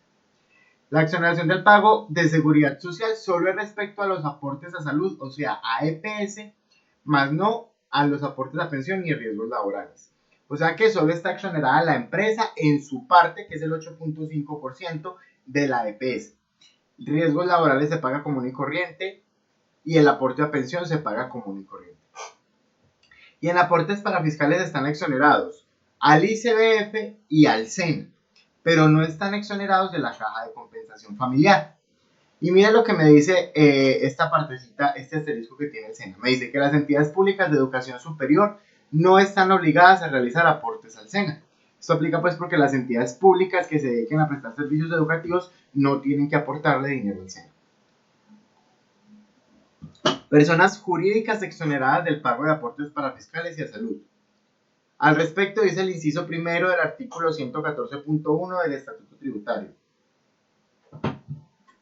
Estarán exonerados del pago de los aportes para fiscales a favor del Servicio Nacional de Aprendizaje SENA, del Instituto Colombiano de Bienestar Familiar ICBF, y las cotizaciones al régimen contributivo de salud, las sociedades y personas jurídicas y asimiladas, contribuyentes, declarantes del impuesto sobre la renta y complementarios correspondientes a los trabajadores que deben individualmente considerados menos de 10 salarios mínimos legales mensuales vigentes. Entonces, pilas, no solo me dice que el empleado no puede ganar más de 10 mínimos, sino que también me dice que las personas jurídicas y a sociedades o las personas naturales siempre y cuando sean contribuyentes del impuesto de renta. O sea, primera condición, que contribuyan con el impuesto de renta. Es decir, que la exoneración aplica únicamente respecto a los trabajadores que deben menos de 10 salarios mínimos. Si la empresa tiene trabajadores con salarios iguales o superiores a 10 mínimos, debe pagar aportes plenos. Personas jurídicas que no están exoneradas del pago de aportes para fiscales y de salud. Las siguientes personas jurídicas no están exoneradas de los pagos de aportes a seguridad social y para fiscales. Contribuyentes del régimen especial, las cooperativas, las asociaciones mutuales, los fondos de empleados, las propiedades horizontales, todo lo que sea entidades sin ánimo de lucro, porque ellos pertenecen al régimen tributario especial y no son aportantes del impuesto sobre la renta. Respecto a la propiedad horizontal de uso mixto comercial, el artículo tal del decreto reglamentario 1625 las excluía de la exoneración, pero la norma que contemplaba tal exclusión fue declarada nula en la sentencia 23658 del 14 de agosto del 2019, la sección cuarta del Consejo de Estado. Como las propiedades horizontales mixtas o comerciales si son contribuyentes del impuesto de renta, ellas sí pueden tomar la exoneración del pago de aportes para fiscales y de seguridad social. Personas naturales exoneradas del pago de aportes para fiscales y de salud. Dice el inciso segundo del artículo 11.4 del Estatuto Tributario. Asimismo, las personas naturales empleadoras estarán exoneradas de la obligación del pago de los aportes parafiscales al SENA, al ICBF y al Sistema de Seguridad Social de Salud por los empleados que devenguen menos de 10 salarios mínimos legales mensuales vigentes. Lo anterior no aplicará para personas naturales que empleen menos de 2 trabajadores. Como decía Fabiola, si yo tengo solamente un empleado, tengo que pagarle plenamente, los cuales seguirán obligados a efectuar los aportes del que trata este inciso. Igual que las personas jurídicas, la exoneración aplica respecto para los trabajadores que devenguen menos de 2 salarios mínimos. Otro requisito especial es la cantidad de trabajadores que tenga la persona natural. Si tiene solo uno, como una empleada de servicio doméstico, no le aplica la exoneración. Es importante señalar que la exoneración de aportes de la persona natural aplica respecto a sus trabajadores y no sobre ellos mismos, de suerte que la persona natural debe realizar el pago completo de los aportes que le corresponda hacer a su nombre. O sea que si la persona natural igual cotiza su seguridad social, sí la tiene que hacer de forma plena. Bueno, entonces ahorita sí vamos a ver un poquitico lo que es la nómina. Necesito que la otra clase, que sigan viendo estos videos que les voy a subir a la plataforma cuando la arreglen, que la otra clase vengan bien preparaditos con nómina para el parcial. ¿Está claro, niños? Entonces, como siempre les pido, si hay dudas, inquietudes o preguntas, me las van preguntando. ¿Están viendo ahí todos la pantalla? Sí, señor. Sí, señor. Profe, ¿usted está grabando? Sí, señora. No sé, ya me entraste la duda. Sí, señora.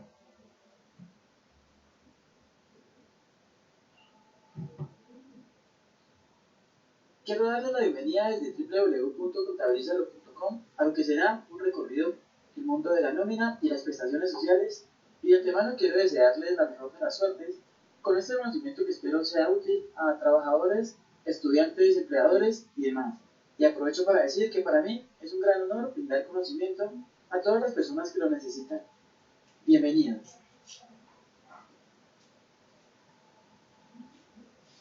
Antes que nada habrá que saber que una vez que creamos la empresa, automáticamente se nos forman una serie de obligaciones que podríamos enmarcar en 3 categorías básicas como mercantiles, obligaciones tributarias y obligaciones laborales, que será en el tema que nos centraremos a lo largo de este curso, teniendo en cuenta que desde este punto el empresario, que a su vez tomará el papel de empleador, deberá cumplir con una serie de obligaciones que podrían empezar por el hecho de que debe elaborar y suscribir contratos de trabajo, pagar los salarios a los empleados que pueda tener, además deberá pagar auxilios, deberá pagar trabajos suplementarios y demás, como por ejemplo recargos y horas extras, en el caso en que lo hubiere, deberá afiliar a las EPS, cajas de compensación y demás entidades relacionadas con la seguridad social, sin dejar de lado que deberá tener en cuenta el pago de parafiscales, como por ejemplo la caja de compensación, el ICBF y el SENA. Además deberá pagar prestaciones legales y extralegales en el dado caso de que las haya, y en esta parte incluimos a las cesantías, primas, intereses de cesantía y vacaciones. Por ejemplo, adicional a ello deberá otorgar licencias, como por ejemplo a las mujeres embarazadas. Deberán retener en algunos casos algunas sumas de dinero del salario de algunos empleados que cumplan con ciertos requisitos y que hablaremos de ellos más adelante. Deberá expedir una serie de certificados de ingresos y retenciones, trámite que de principio resulta bastante sencillo en la práctica, y por supuesto deberá informar a algunas entidades una serie de movimientos, como por ejemplo la ARL, algún tipo de accidente de trabajo. Entonces estas son las obligaciones. Madre, se me alcanzó a pasar. Estas son las obligaciones que tienen los empleados. Esto ya pertenece pues más que todo a la clase de Derecho Laboral que ustedes vieron o verán con el profesor Steven Marín. Pero pues básicamente se refiere a las obligaciones que ya se me perdieron.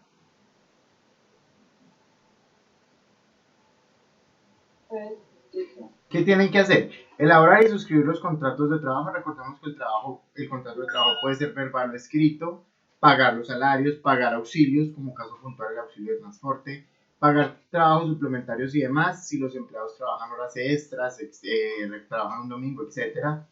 Afiliar y aportar a seguridad social, afiliar y pagar para fiscales, en este caso puntualmente la caja de compensación, pagar las prestaciones sociales, otorgar licencias, ejecutar retenciones sobre algunos salarios cuando el salario de los empleados del lugar a retención en la fuente, expedir certificados de ingresos y retenciones.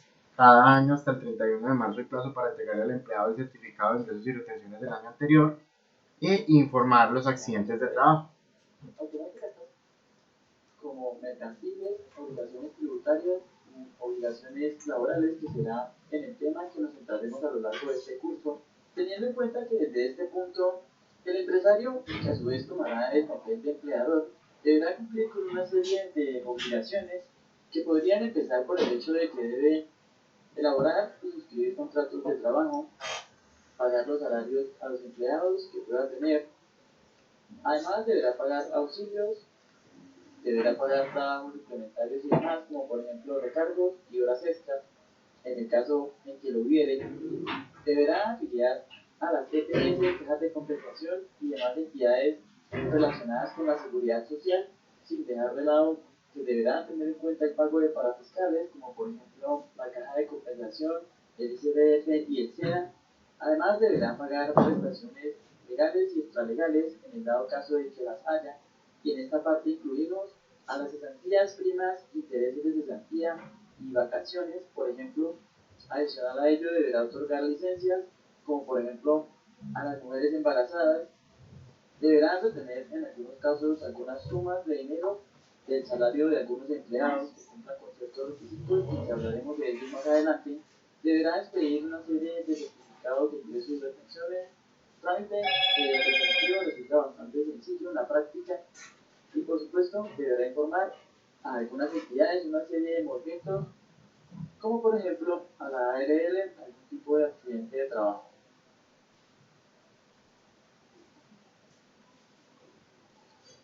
Una de las principales obligaciones que tienen las empresas con carácter de empleadores es celebrar y firmar contratos de trabajo, por lo que habrá que decir en primera instancia que quienes pueden celebrar esos contratos son los mayores de edad, pero también las personas menores de edad que cuenten con un permiso por parte del Ministerio de la Protección Social o del alcalde del municipio en su defecto, por supuesto teniendo en cuenta el previo consentimiento de los representantes legales, como por ejemplo los padres o las personas que se encuentren realmente a cargo de ese menor.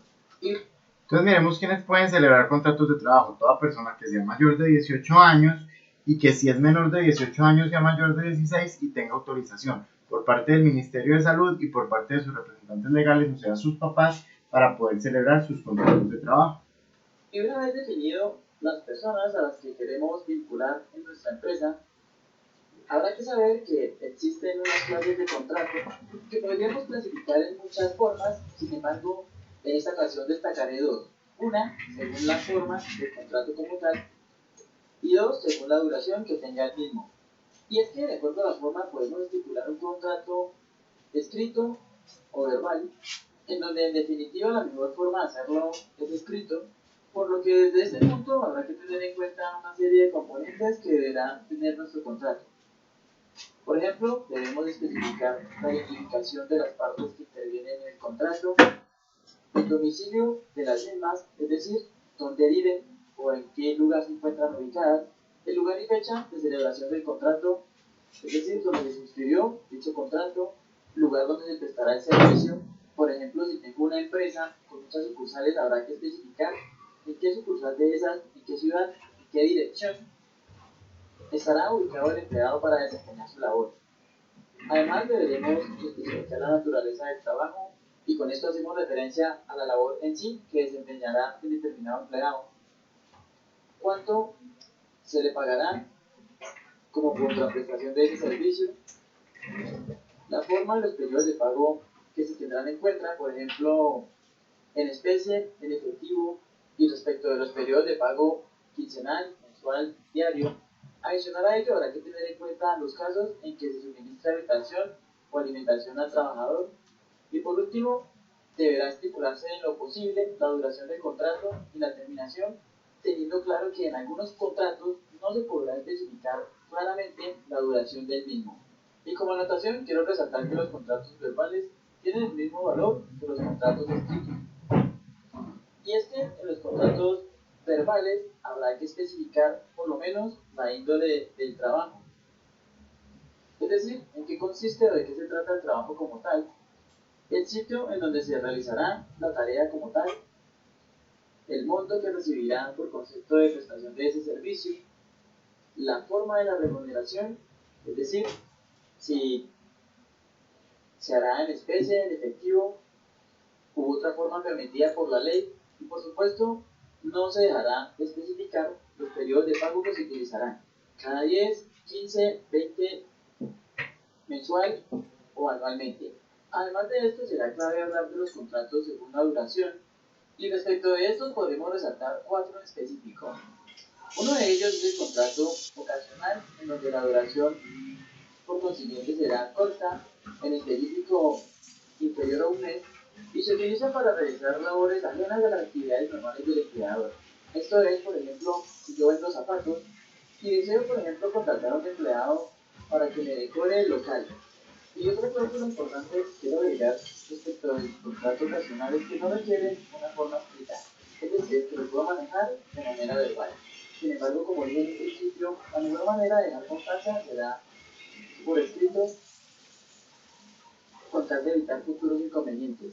Y con esto pasaré al contrato por obra o labor, que básicamente se termina al momento en que la labor como tal también termina. Entonces, si contrato a una persona que me colabore con la entrega de publicidad durante un mes de mi empresa o negocio, podría definir el contrato hasta tanto la persona termine de entregar dicha publicidad. Por ello concluiríamos que se sabe cuándo inicia, más no cuándo termina. Y quiero resaltar de este contrato que es importantísimo dejar especificada la labor que va a desempeñar la persona. Esto con tal de poder establecer claramente el momento en que terminó esa labor en específico como tal. Y con esto voy a pasar a hablar del contrato a término fijo, que se denomina así básicamente porque tiene una fecha de inicio y una determinación, a diferencia del contrato de obra-labor que no sabemos en sí cuándo termina. Además de eso, debemos celebrarlo por escrito, y en el caso de que lo hagamos de manera verbal, automáticamente se considerará un contrato a término indefinido. En la ley encontramos que la duración no debe ser superior a 3 años, teniendo 2 puntos de partida. Uno, desde el punto de vista de que sea inferior a un año, y 2, que se encuentre entre 1 y 3 años. Y para cualquiera de estas dos modalidades se deberá efectuar un preaviso por las partes en el caso de que no lo quieran renovar. Por ejemplo, si faltan 30 días para que se acabe el contrato, el empleado podrá decir al empleador que no quiere continuar con ese contrato y por tanto se terminará. Sin embargo, si el empleado no informa dentro de ese término que no quiere continuar con ese contrato, automáticamente se entenderá que se renovó por un término igual al que se había pactado anteriormente. Es decir, que si habían firmado inicialmente un contrato por un año y ninguna de las partes informó su deseo de terminarlo como tal, automáticamente se renueva un contrato por el mismo término de un año que se había pactado inicialmente. Y esto con excepción de los contratos que se celebren en término fijo inferior a 30 días, que en este caso no tendrían preaviso. También hay que decir que respecto de los contratos con un término inferior a un año, solo se podrá prorrogar hasta 3 veces por términos iguales y después de ello deberá prorrogarse por un término no inferior a un año. Y un ejemplo de eso podría ser que firmé un contrato por 6 meses, luego otro contrato por 4 meses, por ejemplo, y luego un contrato por 11 meses. A la cuarta vez en que yo quiera firmar, lo debería hacer por un término no inferior a un año. En conclusión, no podré tener más de 3 contratos inferiores a un año con el mismo empleador. Por último, respecto de los contratos clasificados según la duración, habrá que hablar del contrato a término indefinido, y este básicamente tiene una premisa, y es que no se pacta una duración como tal. Y en este caso la pregunta sería, entonces los contratos a término indefinido son exactamente iguales a los contratos de obra-labor. La respuesta sería no, puesto que en el contrato indefinido no importa si la obra o labor que estaba desempeñando terminó, el contrato igual seguirá, mientras que en el contrato por obra labor, una vez terminada la obra, que se estaba desempeñando o por la cual se firmó el contrato inicialmente, se dará por terminado ese contrato. Y con esto quiero resaltar que en todo caso, independientemente de la forma en que tome el contrato que hayamos firmado o que hayamos celebrado, deberá constar por escrito el periodo de prueba que se manejará, el salario integral y por supuesto los salarios que, según acuerdo entre las partes, no constituyen salario.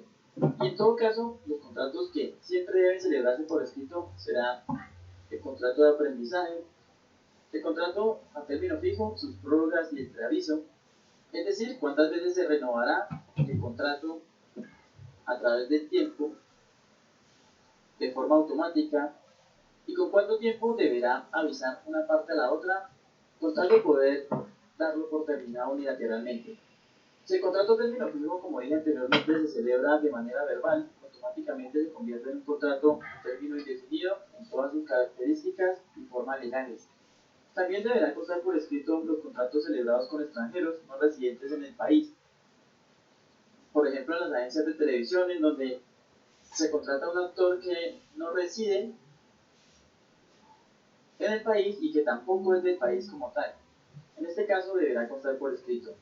Y cuando hablamos de enganche, hacemos referencia a los contratos en donde el empleador requiere que los trabajadores se trasladen, por ejemplo, de un país a otro para poder desempeñar una labor encomendada. Y con todo lo dicho anteriormente, habrá que resaltar que, a pesar del título o nombre que se le pueda dar a un determinado contrato, para que legalmente se considere laboral, deberá reunir tres características fundamentales en donde el trabajador deberá realizar la tarea por sí mismo. Esto es de manera personal, además deberá existir una continuada subordinación. Es decir, que el empleado como tal tiene un jefe y además obedece unas órdenes que éste le imparte. Y por último, como elemento integrante de un contrato laboral, el trabajador recibirá un salario como retribución de su servicio.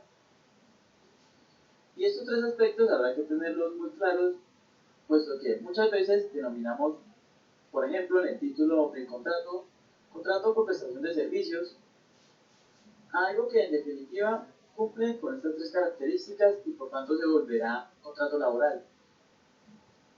Tras lo cual habrá que decir que respecto de los contratos laborales, los empleados tendrán una serie de derechos como salarios y devengos correspondientes a ingresos laborales o extralegales, además seguridad social, contarán con parafiscales, con prestaciones sociales, entre otros beneficios que estaremos desglosando a lo largo del curso, mientras que por el lado de los contratos por prestación de servicios, habrá que decir que son contratos que se celebran entre dos personas jurídicas o entre una persona jurídica y una natural, siempre teniendo en cuenta que lo importante allí no será, por ejemplo, realizar la actividad de manera personal, sino que hay que cumplir con la tarea encomendada.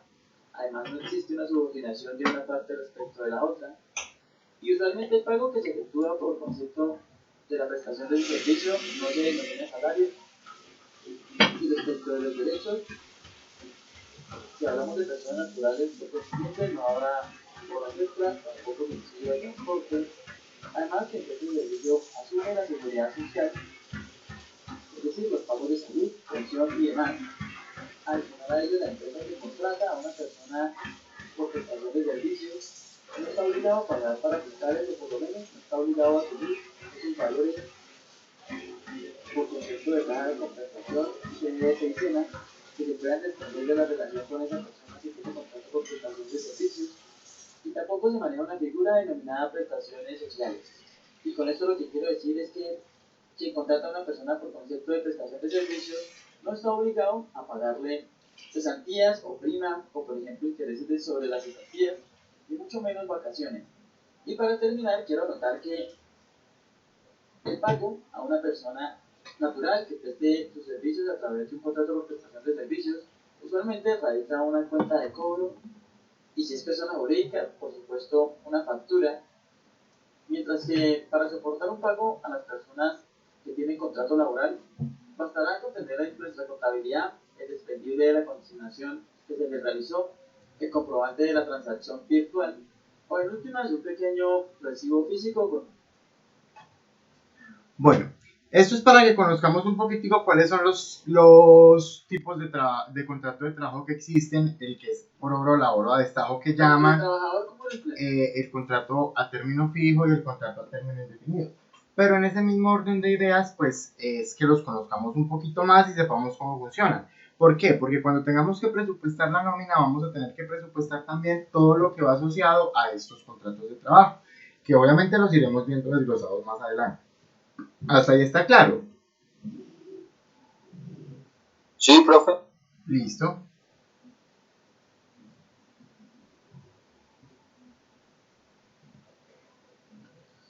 Tanto el trabajador como el empleador podrán dar por terminado en un momento específico y dependiendo ciertas condiciones del contrato de trabajo, y por eso si agrupamos esas condiciones o situaciones que se puedan presentar, podríamos hablar en primera instancia de causales objetivas, como por ejemplo la expiración del plazo pactado, es decir, que se acabe el tiempo por el cual se había firmado un determinado contrato, la terminación de la obra o labor contratada de acuerdo al contrato por obra o labor que se haya firmado en un momento específico, la incapacidad total del trabajador, es decir, que de acuerdo a dictámenes profesionales, en definitiva el trabajador no pueda seguir laborando, el reconocimiento de la pensión, es decir, que cuando una persona se pensiona y está recibiendo efectivamente la pensión, podemos dar por terminado el contrato de trabajo por esa causa, como también se podrá terminar un determinado contrato por el hecho de que la empresa sea clausurada o liquidada. El trabajador también podrá dar por terminado un contrato de trabajo y en síntesis podríamos tratar tres casos teniendo en cuenta la renuncia del mismo, el despido indirecto o autodespido por culpa del empleador. En este caso ya entraríamos a hablar un poco de acoso laboral, como también por voluntad del trabajador se podría dar el hecho de que el empleador por alguna razón tuvo que suspender el contrato de trabajo y una vez se retiren esas causas por las cuales se suspendió el contrato de trabajo del empleado, este tendrá la obligación de regresar. En el evento de que no lo hiciere, automáticamente esto podrá repercutir en un despido. Las partes también podrán llegar a un acuerdo mutuo para poder efectuar una terminación de un contrato, llegando a un común acuerdo. Adicional a ello, el contrato también se podrá dar por terminado exclusivamente por voluntad del empleador, ya sea por justa causa o por injusta causa. Y por último, en definitiva, también se podrá dar por terminado el contrato siempre y cuando un órgano administrativo o judicial emita una determinada decisión para tal hecho. Y quiero terminar este video resaltando que respecto de las causas que pueda tener el empleador para poder dar por terminado el contrato por justa causa, obviamente teniendo en cuenta un estudio previo y sin ser arbitrarios, podría tener en cuenta estas 15 que se encuentran observadas en este recuadro y que no leeré, puesto que su interpretación será bastante sencilla por parte de ustedes, teniendo en cuenta que entre los numerales 9 y 15 habrá que dar un preaviso de mínimo 15 días, mientras que como causales de terminación de contrato por voluntad del trabajador, podremos tener en cuenta las que se encuentran enmarcadas en esta parte de aquí y que además estarán anexas a este video tutorial. Bueno, la suspensión la vamos a ver, pero ya si no como tema de presupuesto, sino que miremos cómo aplica y sobre todo cómo se ha dado esa suspensión, que se ha dado mucho ahorita en el tema de la pandemia, es decir, de todos los contratos de trabajo que han quedado suspendidos. La suspensión del contrato de trabajo se da básicamente por una serie de causales que al final repercuten, uno, en el hecho de que el empleador no debe pagar los servicios al trabajador que se encuentre afectado por dicha suspensión. Y por otra parte, respecto a las prestaciones sociales, estas usualmente no se pagan y por tanto serán descontadas en la liquidación del contrato del empleado con los empleados a los cuales se les suspendió el contrato de trabajo. Dentro de estas causales podemos encontrar hechos impredecibles, como por ejemplo un caso fortuito o fuerza mayor, hechos de estos como un terremoto, un incendio, entre otros. En los casos en que el empleador sea una persona natural y además fallezca o esté inhabilitado, también se podrá dar lugar a una suspensión de contrato por clausuras temporales, es decir, cierres temporales hasta de 120 días aproximadamente. En los casos en que el empleador le otorgue al empleado licencias o permisos temporales, también dará lugar a una suspensión de contrato en los casos en que el empleador así desee aplicarlo, por ser llamado a servicio militar, teniendo en cuenta que el empleado tendrá derecho a terminar su servicio militar y además contará con 6 meses para poder regresar al trabajo. Y una vez terminado ese tiempo, el empleador se liberará de dicha obligación. En los casos en que arrestan a una persona de manera preventiva, habrá que investigar un poco más de fondo antes de poder suspender el contrato. Sin embargo, mientras se soluciona el asunto, el empleador podrá dar lugar a una suspensión. Adicional a ello, se podrá dar lugar a una suspensión en los casos en que haya huelga, obviamente dentro de los límites o formalidades legales. Será importante también tener claro que dentro de condiciones normales podrá efectuarse el descuento por concepto de vacaciones, cesantía, tiempo de jubilación, por el periodo de tiempo en que dicho contrato se encontraba suspendido.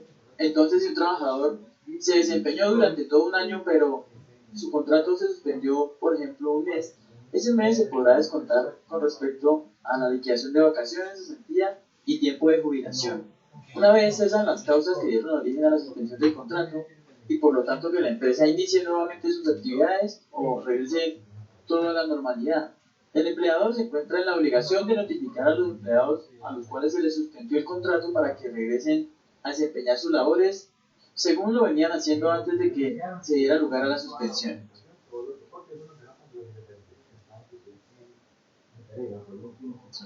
Otra obligación de las empresas cuando tienen carácter de empleadores es el que se encuentra tipificado en la Ley 100 de 1993, con fundamento en el artículo 48 de la Constitución Nacional, que hace referencia a la seguridad social. Y es que acá en Colombia, cuando hablamos de este tema, hacemos referencia a salud, pensión y ARL. Y en definición, habrá que decir que cuando hablamos de salud, hacemos referencia a el seguro con el que cuentan las personas al momento en que sufren enfermedades y que además está respaldado por una entidad prestadora de salud, denominada EPS, que presta sus servicios a través de diferentes IPS. Es decir, que cuando una persona se enferma y además se encuentra asegurada al sistema de salud, puede asistir a su EPS para que le brinden asistencia. Y en este punto quiero hacer una pequeña anotación, y es que cuando hablamos de EPS, hablamos de la institución como tal, y cuando hablamos de IPS, hablamos de una institución prestadora de salud, es decir, un punto como tal. Por ejemplo, podríamos decir que EPS es Salud Corp, y la IPS, que se encuentra ubicada en el departamento de Chocó, o en la ciudad de Cali, o en alguna otra ciudad. Es decir, una IPS puede tener bastantes puntos de atención denominados IPS. Y con esto habrá que decir que existen 2 regímenes representativos con lo referente a salud, y uno de ellos hace referencia al subsidiado. Y se denomina así puesto que las personas que se afilian por medio de este régimen son personas que usualmente no tienen la capacidad económica de poder pagar un servicio de salud, y por eso el gobierno nacional... Niños, no, hagamos una cosa, esta parte de la seguridad social no la miremos todavía. Esta sí ya la hacemos con la liquidación de nómina que vamos a hacer la próxima clase, ¿listo? ¿Qué les voy a dejar como tareas ya para finalizar? Que por favor averigüen qué es factor salarial y qué no es factor salarial. Inclusive aquí les voy a dejar en el chat la consulta.